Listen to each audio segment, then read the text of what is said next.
আসলে ইতিমধ্যে আপনারা জেনেছেন এবং আমরা এসে যেটা জানলাম যে শাহজাহানপুর থানাধীনে যে ফুলতলা শাকপালা এলাকায় উভয়ের মধ্যে ছুরিকাঘাতে একজন নিহত হয়েছে এবং তখন আরও দুইজন আহত আছে।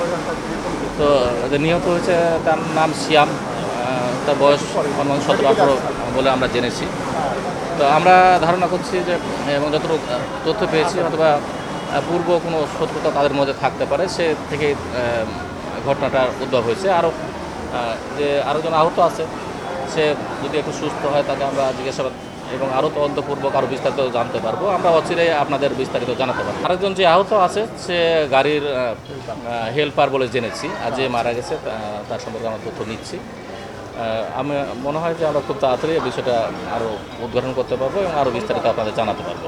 আসলে তার বক্তব্য আমরা শুনেছি, সে এরকম দাবি করছে। আমরা তার বিষয়গুলো যাচাই বাছাই করতেছি এবং সেখানে উনি বাদ দিয়ে অন্য কোনো তুর্য ছিল কিনা বা সে নিজেকে আড়াল করার চেষ্টা করছে কিনা, আমরা পুরো বিষয়গুলো আসলে এখনই সব কিছু বলা যাচ্ছে না।